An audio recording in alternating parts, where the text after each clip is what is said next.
This is Jazza Dickens, Liverpool fighter. Make sure you subscribe to Sporting Icons. Okay, so Kid Galahad versus Jazza Dickens. This was for the vacant IBF World Featherweight Championship. Of course, the one that Josh Warrington recently vacated. Now, this was a rematch. Of course, the first one, Kid Galahad, he won by, was it round number 10 stoppage, I think it was. But in this one, this was a fight. Obviously, Jazza Dickens, he's on, or has been on, a great run of form lately. Of course, he won the MTK Golden Contract. Looks really, really good. And he even beat Lee Wood in that. Kid Galahad has been out of the ring for quite some time, but he had some momentum before the last time that he fought. But of course, he was going to this fight confidence, knowing that he's beat Jazza Dickens once before. Either way, this fight was always going to be a bit of a messy fight. There was, even though both of them are very, very skillful, it was never really going to be about that. And I did actually make a prediction video, and no one's going to believe me, but I did actually do it, but I didn't upload it, where I was talking about this fight and, of course, the entire card. But I thought, you know what, no one's going to watch it, where I said, don't be surprised if this fight gets stopped on cuts due to Jazza Dickens. He does cut very, very easily. But anyway, that is what it is. Now, this was pretty much what I thought was going to happen. There's going to be a cut to Jazza Dickens, and Kid Galahad was just going to exploit it. And that's pretty much what he done. But I thought Kid Galahad, even though he wasn't the busier fighter, I think a lot of people probably say that Jazza Dickens was the busier fighter, but not great meaningful shots were actually being landed by Jazza Dickens. A lot of them were on their arms, their gloves, that kind of thing. Don't get me wrong, some pretty good heavy shots were being landed, of course they were, but a lot of them were just on the arms and gloves. But Kid Galahad, even though he's on the back foot for, especially like the early rounds, he was in control of the fight. He wanted Jazza Dickens to come at him so he can counterpunch him. And the way that Kid Galahad does what he always does, he switches.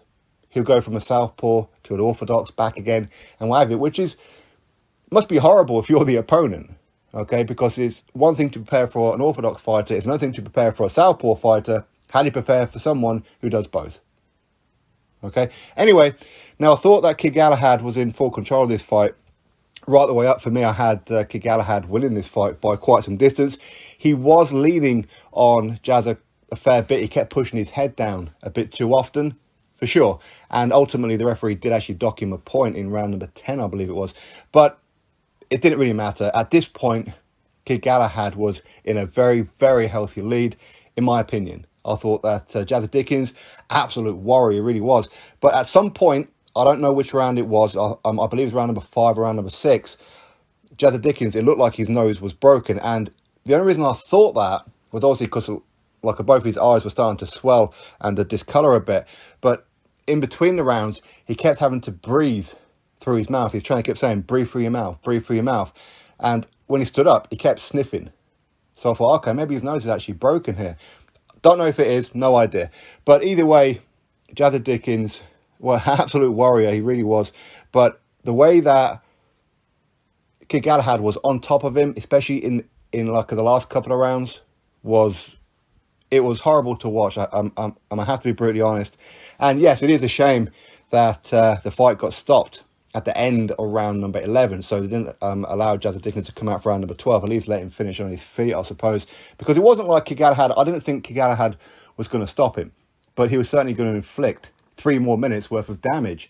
But you know what? At the end of the day, at that point, Jazza Dickens was never going to win. He wasn't going to land a huge punch. Jazza Dickens, I mean, don't get me wrong, he's a decent puncher, but he's not the biggest puncher in the world. But he never had Kid Galahad in any kind of trouble. The gas tank of Kid Galahad is phenomenal. Absolutely phenomenal. The work rate is phenomenal as well. But I think that a lot of it was down to Jazza Dickens, that he was starting to fade because he was putting so much into the earlier rounds.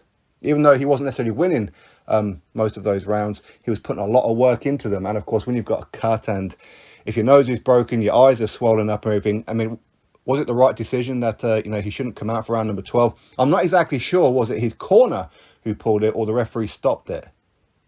I'm not entirely sure. I'm presuming it was actually his corner that pulled the fight. Didn't let him come out for the final round, which is a shame. It is a shame, but as I said, there's no way Jazza Dickens was going to win that fight, in my opinion. Even though Kid Galahad, he did get docked a point round number 10, there's no way that Jazza Dickens was going to win that fight. But fantastic fight. Now, maybe we're going to see a rematch between Kid Galahad and Josh Warrington. Of course, Josh Warrington, that was previously his belt when he vacated it, which still baffles me. But of course, that would be a rematch Kid Galahad would want.